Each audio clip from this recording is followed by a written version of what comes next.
Bastidores do não acerto entre São Paulo e Marcos Leonardo. Quero começar com uma informação importante. São Paulo não contará com Marcos Leonardo em 2025, isso é líquido e certo, até porque a janela daqui já fechou. Mas a vontade do Marcos Leonardo em defender o São Paulo foi tão grande, mas tão grande, que o tricolor não descarta contar com o atacante a partir de 2026. Para que isso ocorra, porém, há só um caminho. Pausa de 5 segundos para pedir a sua ajuda ao nosso canal com o seu like e se inscrever se ainda não for um inscrito. Vamos São Paulo, então, JP. Rigoni é anunciado oficialmente então pelo São Paulo Futebol Clube com o seu retorno ao Morumbi, com um acerto até o final do ano, com possibilidade de renovação conforme atingimento de metas e outros objetivos. Então, só para recapitular, antes da gente falar do Marcos Leonardo de novo, o Rigoni agora é oficial do São Paulo de novo, né, JP? Pois é, Rigoni, que agora que o negócio está oficializado, resta a gente torcer para jogar bem, para repetir de repente as atuações que teve ali durante aquele início do trabalho do Crespo não, né? O início da passagem dele pelo São Paulo, os primeiros 3 meses dele em 2021 no São Paulo realmente foram muito acima, foram muito bons, ele fez muitos gols importantes, assistências também. Então, se ele repetir aquelas atuações, ou, sei lá, 80%, 70% do que jogou naquele momento, pode ser que ajude bastante o São Paulo. Mas, é claro, como eu falei, não é uma contratação que eu faria neste momento. É um cara que há 4 anos não consegue se firmar em nenhum clube, não consegue jogar em alto nível. Então, não me parece que é o investimento que o São Paulo deveria fazer neste momento, ainda mais um clube que está cheio de dívidas, que precisa errar o mínimo possível em contratações. Apesar do São Paulo não ter condições de trazer grandes atletas, o São Paulo precisaria trazer, talvez, atletas com uma certeza maior de resultado, atletas que tenham um custo baixo e venham para somar, como foi o negócio do Mailton, por exemplo. Claro que pode dar errado, pode acontecer aqui do Rigoni dar certo e o Mailton dar errado, mas me parece que a contratação do Mailton foi mais bem pensada do que a do Rigoni, né, trazendo essa comparação dos dois atletas. Mas como o jogador já está aí, anunciado, assinado e tudo mais, resta a gente torcer porque a gente quer o bem do São Paulo e não ter razão. Então, tomara que o Rigoni queime a nossa língua e jogue o que jogou nos primeiros 3 meses com o Crespo. Agora é oficial, Rigoni 77, de vuelta al tricolor de Hernán Crespo, Vanessa.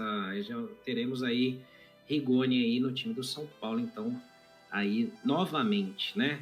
Só suas opiniões, mais uma vez, Van. O sentimento, eu falo pra você, o sentimento é um pouco de nostalgia do Rigoni. Eu vou falar uma coisa engraçada, né, Ricardo? Porque assim, a gente no site, a gente fica sempre de olho em tudo que acontece, né? O que acontece no Google, o que acontece no X, que é o Twitter, né? O antigo Twitter, no Instagram. E por diversas vezes, nesses últimos anos, desde que o Rigoni saiu, o nome do Rigoni sempre aparece entre os mais mencionados. Por diversas vezes. Faz um tempo que não aparecia, mas diversas vezes aparecia entre os mencionados. Eu e o Mário Pravato, né, que mora em Portugal, deve estar aí na nossa audiência, a gente sempre ficava de olho pra ver, tipo, o que tá falando do Rigoni, né? Então sempre foi um cara muito mencionado, porque assim, quando ele chegou, foi muito bem mesmo, e ele chegou depois de um título, depois de mais de 8 anos que o São Paulo não conquistava um título. Então a torcida do São Paulo já estava muito feliz, título em cima de um rival, o São Paulo num momento muito bom ali com o Crespo, ele chegou no dia seguinte, como eu disse, eu lembro muito bem disso, chegou muito bem, num momento bom, fez bons jogos, eu lembro muito bem também do jogo contra o Racing lá na Argentina, em que ele e o Marquinhos foram muito bem. Então eu acho que assim, agora que ele já foi anunciado, é jogador do São Paulo, acho que o momento é realmente de torcer para que seja o melhor, para que o Crespo possa utilizá-lo da melhor forma, porque assim também, Ricardo, eu concordo que assim, a gente pensa nos meninos da base, talvez eles perderem oportunidades, mas a gente viu que muita coisa pode acontecer, assim, anormais. A gente perdeu 3 centroavantes. Então, até vou fazer referência novamente ao meu esposo, o Erlan, que é palmeirense, mas ele fala uma coisa que é verdade. Se você tem 4 centroavantes, na verdade você tem 3. Se você tem 3, você tem 2. Se você tem 2, você tem 1. Se você tem 1, você não tem nenhum. Porque pode acontecer de machucar, pode acontecer de ficar suspenso. E a gente viu que com a gente aconteceu realmente isso. Então, por mais opções que a gente tenha, se ele não for vir por um salário exorbitante, eu acho que é ok, principalmente pelo fato do Crespo ter o solicitado. Como o Crespo já trabalhou com ele, então eu acho que é mais ou menos isso. Se vem para agregar pro elenco, ótimo. Caleri gosta muito dele, eles são muito amigos, eu lembro deles falarem realmente que são muito amigos. Caleri recentemente falou bem do Rigoni, que foi um dos caras que ele mais gostou de jogar, essa coisa toda. Então acho que pode ser realmente, pode vir sim para agregar ao São Paulo, principalmente confiando no nosso querido Hernan Crespo, que até agora tem feito um excelente trabalho no São Paulo. Ô, Serra, diga. Só trazendo uma questão tática agora para o uso do Rigoni, como o Avan citou aí o jogo contra o Racing, né? Era um esquema que o Crespo tem utilizado hoje, né? O esquema com 3 zagueiros e tudo mais. E aí entra muito do que eu estava falando sobre a questão do centroavante do São Paulo, que se não fosse contratado, né, o Marcos Leonardo ou qualquer outro centroavante, São Paulo utilizar o que tem no seu elenco. E aí o Rigoni, ele fez essa função. Em alguns momentos o Crespo utilizou ali o 3-5-2, né? E os 2 atacantes, nenhum deles era a camisa 9 de origem. Era um atacante de mais velocidade, como o Marquinhos, e um atacante com mais poder de finalização, que era no caso o Rigoni. Hoje o São Paulo tem utilizado bastante o Ferreira e o Luciano, depois que se recuperar pode ser Lucas e Luciano, ou até outras opções, enfim. E aí o Rigoni, se conseguir mostrar um bom nível aqui no São Paulo, poderia ser útil nesse sentido. Talvez fazer uma dupla de ataque com o próprio Luciano, ou fazer junto com o Ferreira, enfim, ter essa função aí, porque esse esquema que o Crespo utiliza, o 3-5-2, ele pode ser adaptado para você jogar sem um camisa 9 de ofício. É claro que o ideal é você ter um bom atacante, você ter um bom camisa 9, como o São Paulo tem tentado trazer o Marcos Leonardo, mas caso não dê certo o negócio, caso não venha o Marcos Leonardo e, consequentemente, não virá nenhum outro camisa 9 e teria só o Dineno à disposição, pode ser também um pedido do Crespo para utilizar essas variações táticas, né? Utilizar o esquema com 2 atacantes, nenhum deles sendo 9. O Rigoni, mano, eu lembro que eu fiz uma entrevista com um jogador acho que foi do 4 de julho, que São Paulo goleou pela Copa do Brasil. E esse zagueiro, ele é zagueiro, né? Ele é lateral esquerdo, na verdade. E ele disse que o jogador mais difícil que ele já marcou na carreira dele foi o Rigoni. Porque o Rigoni é ambidestro, né? Ele tem total dominância com a perna direita, com a perna esquerda. Então não dá pra saber pra onde ele vai, ó. Ó o gol dele pelo Walshin, a perna esquerda. Aí vem agora com a perna direita, ó. Vem driblando, conduzindo com a perna direita, botando a cabeça do jogador ali, do companheiro.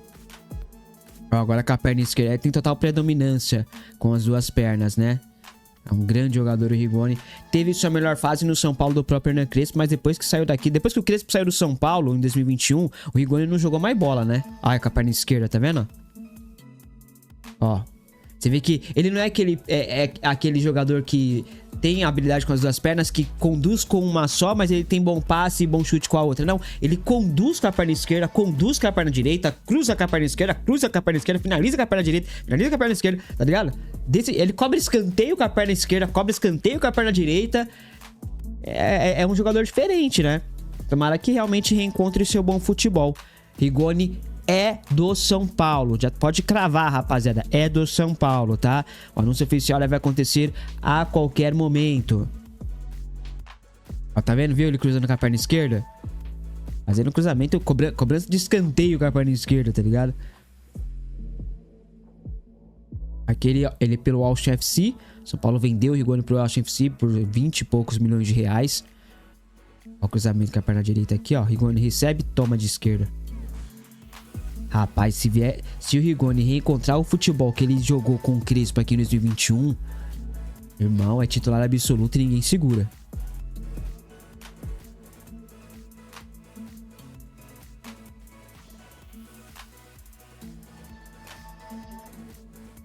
Ó. Aí viu, agora faz o cobrança de escanteio com a perna direita. Esse é o verdadeiro ambidestro, tá? Esse é o verdadeiro ambidestro. Uau, tá vendo? Conduz com a perna esquerda. Esse é o ambidestro nato. Tem uns aí que é meio enganação. Ó, não tô comparando, tá? Mas nem o Neymar conduz tão bem com a perna esquerda igual o Rigoni. Só pra constar, tá? Ó, tá vendo? Com a perna esquerda. E vai, e vem, e vai.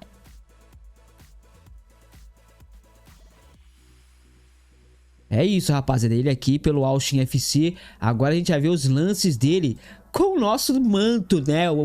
Os lances dele onde o Prime de Emiliano Rigoni no São Paulo. Tá ele aí, ó. Essa camisa de São Paulo, inclusive, é muito bonita, tá? Ó, toma. Ele com a camisa... Ele tava com a 11 ou com a 77? Tava com a 77, né? A 11 era o Luciano ainda. Aí, ó, 7-7. Olha lá, com a perna esquerda. Toma! Tem uma faixa do Palmeiras ali, é isso que eu vi? Depois recupera aí. Vai tocando aqui pro Benítez, toma. Rigoni e Benítez, que dupla, hein, rapaziada? Rigoni e Benítez. Aí ele vindo com a perna esquerda, conduzindo, indo pra cima, poucas ideias. Ó, mas o marcador ele fica bobo, porque o Rigoni ele domina com a perna, ele é o verdadeiro ambidestro, né? E você não consegue saber pra onde ele vai, porque ele pode tanto ir pra dentro como pode ir pra fora, porque ele domina as duas pernas, então fica difícil pro marcador mesmo, não tem jeito. Coitado, o marcador é entortado.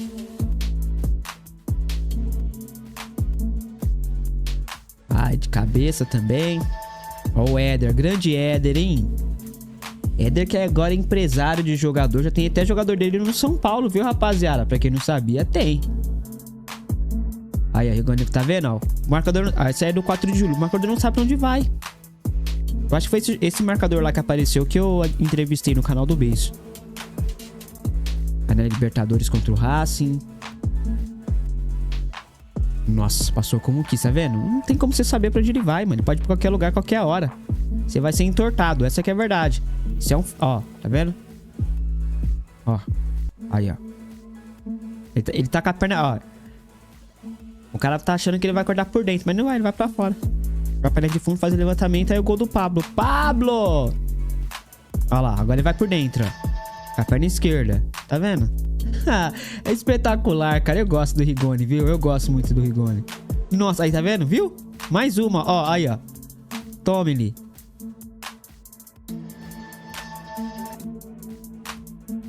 Olha isso, mano. Esse gol foi espetacular. O Rigoni... Ah, Rigoni. Ah, se esse Rigoni chegar no São Paulo, irmão, vai ter no... Ó, toma.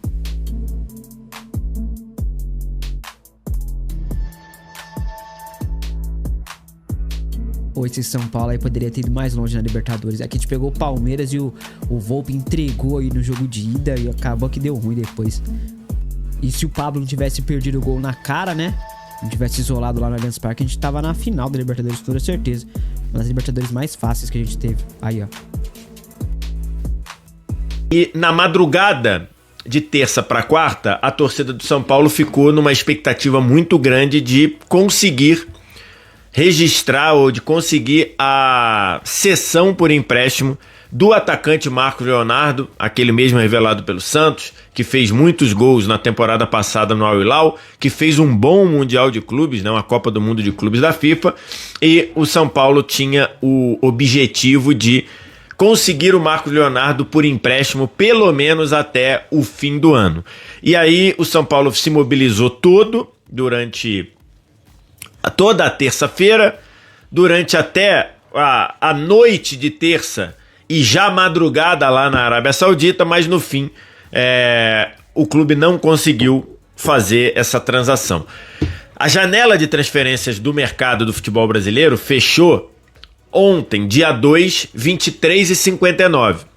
O São Paulo tinha a expectativa de conseguir fazer o registro inicial até 23h59 e depois completar o registro com o Al Hilal mandando a documentação e tudo, e isso poderia acontecer. Se o São Paulo conseguisse receber o documento inicial da cessão, da autorização do Al Hilal, e esse documento que é a cessão, a autorização internacional de transferência, se isso chegasse ao Brasil até 23h59, o São Paulo poderia inscrever o jogador dentro ainda da janela e depois terminar de juntar os documentos. Então, para isso foi feita a mobilização dentro do São Paulo, imaginando que do lado do Al Hilal teriam essa mesma boa vontade ou esse mesmo interesse. E ontem, já de noite, ali mais ou menos 6 horas da noite aqui no Brasil, em Riad, que é Dubai, Emirados Árabes, em Riad, que é lá a cidade do Al Hilal, já era meia-noite e a reunião acontecendo para o São Paulo tentar acertar a cessão do Marcos Leonardo. O Marcos Leonardo sempre quis muito esse empréstimo. Essa parte da notícia a gente tem confirmação. O Marcos Leonardo tem família São Paulina. O Marcos Leonardo, segundo consta, era torcedor do São Paulo, ou é torcedor do São Paulo, ou era torcedor do São Paulo quando criança. E ele queria demais e forçou demais com o Al Hilal para vir para o São Paulo, com o objetivo claro de pegar esses 5 possíveis jogos que o São Paulo ainda terá na Libertadores, né? 2 são certos, os 2 jogos contra a LDU. Se passar pela LDU, teriam mais 2 jogos na semifinal, contra Palmeiras ou River. E se passar da semifinal, teria o 5º jogo, a decisão, lá em Lima, enfrentando ou Racing, ou Vélez, ou Flamengo, ou Estudiantes de La Plata. Então, era esse o pensamento do Marcos Leonardo, e ele forçou demais, ele fez muita força lá com o Al Hilal para sair esse empréstimo. Só que, depois de algumas reuniões e de muitas reuniões, o São Paulo entendeu que as exigências que o Al Hilal fez, o São Paulo não tinha capacidade financeira de fazer. É curioso porque essa notícia surgiu mais ou menos na quinta-feira da semana passada. E aí o jornalista André Hernan, que tem um grande número de fontes, quando ele falou sobre essa tentativa do São Paulo, foi até uma coisa curiosa no que o André Hernan falou. Ele disse que o São Paulo chegou para conversar com o Al Hilal. O Al Hilal fez a pedida que ele queria, que o São Paulo desistiu na hora. Por quê? Porque o São Paulo não tinha condição financeira de atender o que o Al Hilal queria. E aí, isso na quinta e na sexta e no sábado ficou meio adormecido, São Paulo desistiu. E depois, no domingo, pela insistência do Marcos Leonardo, o Marcos Leonardo dizendo que ia forçar, ia tentar, ia pedir, o São Paulo voltou a sonhar de novo com o Marcos Leonardo na segunda e principalmente na terça-feira, quando fechava a janela do Brasil. Então, essa parte era real. O Marcos Leonardo queria muito vir e aceitava até abrir mão de dinheiro para vir e jogar no São Paulo estamos em setembro, outubro, novembro, dezembro, esses 4 meses finais da temporada, pensando muito na possibilidade de gerar impacto na Libertadores. Acabou que o que se falava e que não teve muita comprovação era que o Al Hilal queria se desfazer do Marcos Leonardo. Essa parte a gente não teve muita confirmação se era ou não. Você tinha gente dizendo que sim, que o Al Hilal queria se desfazer do Marcos Leonardo, que o Al Hilal não queria mais, que o Al Hilal trouxe o Darwin Nunes e tudo mais. E tinha outra parte que dizia que não, que o Inzaghi gostava do Marcos Leonardo, que o Inzaghi queria que ele ficasse, apesar do Marcos Leonardo não estar inscrito no Campeonato Saudita. O Campeonato Saudita, ele tem lá uma regra muito rígida, quer dizer, nem tão rígida assim, né? Mas ele tem uma regra de 8 estrangeiros acima de 23 anos, mais 2 estrangeiros abaixo de 23 anos. Eu fui olhar aqui o elenco do Al Hilal, de estrangeiros abaixo de 23 anos, ele tem 3 jogadores. Um é o zagueiro turco, o Yusuf Aksisek, que ele tem 19 anos, foi comprado agora, do Fenerbahçe. Ele tem o brasileiro Caio César, o Yusuf tem 19 anos. O brasileiro Caio César, ponta pela direita, que tem 21 anos, e o Marcos Leonardo, que tem 22 anos. Então, nem nessa cota, para ele não ter sido inscrito no Saudita, nem essa cota de estrangeiros abaixo de 23 anos, o Marcos não foi inscrito, tá? Então, eu estava até olhando aqui. Tá certo, né? Então aqui, eu tava, no momento que eu tô gravando esse vídeo, eu falei aqui com o meu grande amigo Gabriel Castro, que é comentarista da Liga Saudita lá no Gold, e aí ele me trouxe aqui a informação. Ontem, o Al Hilal trouxe um goleiro francês, que é o... Cadê? Ainda nem tá aqui na lista que eu tô vendo. Ontem o Al Hilal trouxe um goleiro francês e aí usou a última vaga de estrangeiro. E que a cota, na verdade, não é de sub-23, é sub-21. Então, por isso que o Marcos Leonardo não foi inscrito no Campeonato Saudita.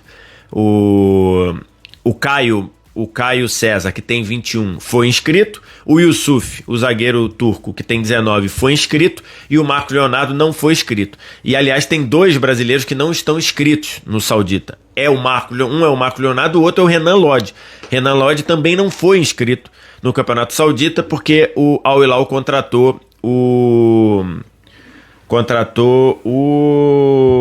Theo Hernandes. Então, esse é o ponto. A gente não... Então, voltando aqui ao vídeo,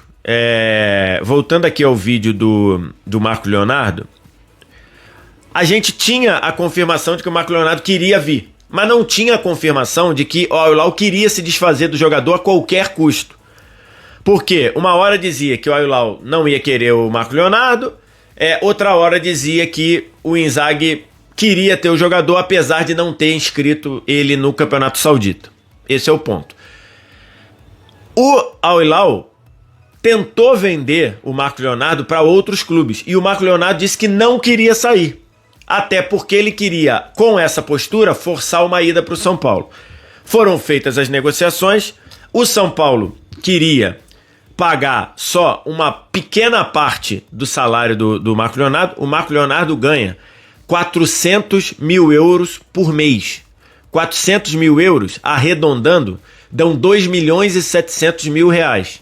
2 milhões e 700 mil reais. Por exemplo, 2 milhões e 700 mil reais, se eu não me engano, seria o segundo maior salário do futebol brasileiro. Segundo ou terceiro. Acho que mais do que isso só ganha o Memphis no Corinthians. Então, o Marcos Leonardo ganha um salário muito alto, 2 milhões e 700 mil reais por mês. O Marcos Leonardo aceitou abrir mão de boa parte desse valor para vir para o São Paulo. Só que o São Paulo, a parte que o Marcos Leonardo... Bora fechar o vídeo para te explicar bastidores do não acerto entre São Paulo e Marcos Leonardo. Quero começar com uma informação importante. São Paulo não contará com Marcos Leonardo em 2025, isso é líquido e certo, até porque a janela daqui já fechou. Mas a vontade do Marcos Leonardo em defender o São Paulo foi tão grande, mas tão grande, que o tricolor não descarta contar com o atacante a partir de 2026.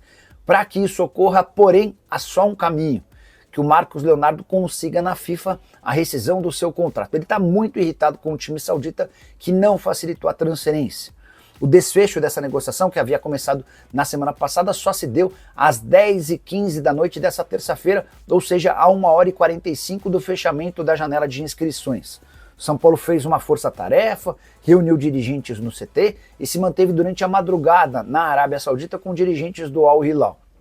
A última pedida do time saudita exigia uma compensação financeira muito grande para a liberação do atleta. Nem o fato de o Marcos Leonardo ter aberto mão de tudo que receberia de salários até dezembro, por lá ele ganha 2 milhões e 700 mil, permitiu o acordo. Cheguei a conversar com o dirigente São Paulino que disse, abre aspas, foi uma pena, o jogador queria muito vir, mas os árabes ficaram com bronca do atleta por causa do vazamento da notícia. E aqui que vem um detalhe importante, dentro do São Paulo, há a convicção de que o acordo também melou porque vazou a notícia de que o Marcos Leonardo queria jogar no São Paulo e já tinha um acordo com o tricolor. Isso não pegou bem entre os dirigentes do Al Hilal. E agora a parte mais importante: São Paulo tenta descobrir de onde surgiu o vazamento. Quem passou para a imprensa a notícia de que o Marcos Leonardo já havia se acertado com o São Paulo e estava disposto a fazer o negócio. O Baby, líder, presidente da principal organizada do São Paulo, a Independente, fez um texto em suas redes sociais acusando Carlos Belmonte de ter sido responsável pelo vazamento, tá? A parte em que o Baby se refere a esse caso diz, abre aspas, mais uma farofa de quem não entende nada de futebol. Só para contextualizar, o Carlos Belmonte é chamado pelos inimigos de boca de farofa. E ele é visto hoje como, pelos representantes da Independente, como alguém que trabalha muito mal em prol do São Paulo. O fato de ter vazado, segundo a Independente, acabou causando prejuízo. Só para completar, como é que o São Paulo pretende tocar essa questão dos reforços. O Rigoni foi registrado no BID, Boletim Informativo Diário, e é novidade para o tricolor, empréstimo até dezembro, com a possibilidade de prorrogação em caso de metas a serem alcançadas. Esse foi um jogador pedido pelo técnico Hernan Crespo. Não é o centroavante que o São Paulo buscava. O tricolor agora tem como oportunidade a contratação de centroavantes apenas desempregados. A janela fechou nessa terça-feira, mas se o atleta já estivesse livre antes do fim do fechamento, esse atleta ainda pode ser contratado. O grande ponto é que restringe demais o mercado do tricolor. Se Marcos Leonardo conseguir a rescisão do contrato na Arábia Saudita, ele vai ter essa oportunidade a partir de 14 de setembro. Quando seu nome ficar de fato de fora da lista de inscritos no Campeonato Saudita, o São Paulo pode tentar um acordo com Marcos Leonardo para que ele chegue sem custos a partir de 1º de janeiro de 2026. A saideira sobre o São Paulo, Luan, volante do tricolor revelado na base, foi procurado por Botafogo e Fortaleza, mas preferiu permanecer no Morumbi. O São Paulo fechou as portas para a saída de um dos seus principais jogadores da base, contrariando especulações da imprensa. Isso porque o volante Matheus Ferreira se tornou alvo de rumores falsos nessa última semana. As especulações envolviam uma possível saída do São Paulo para um clube carioca, já que o jovem de 19 anos do Sub-20 foi visto no Rio de Janeiro. No entanto, a assessoria de Ferreira rapidamente afastou a possibilidade. Acontece que sua ida à cidade ocorreu devido a uma emergência pessoal de última hora. Por conta disso, o atleta esteve ausente das atividades no Sub-20, mas contou com autorização do próprio São Paulo. Ainda de acordo com Ferreira, ele esteve em contato com a comissão técnica durante seu período de ausência. Vale ressaltar que Matheus Ferreira chegou ao tricolor no início deste ano, em fevereiro, após deixar o Vasco da Gama, clube que defendeu entre 2021 e 2025. Desde então, o volante atuou por 22 partidas, contribuindo com 3 assistências. Ele é uma aposta da base para ser promovido em breve ao profissional e estar à disposição de Crespo. E aí, torcedor, agora voltando a falar sobre Rigoni, você aprovou o retorno do atleta ao tricolor? Espero a sua opinião nos comentários.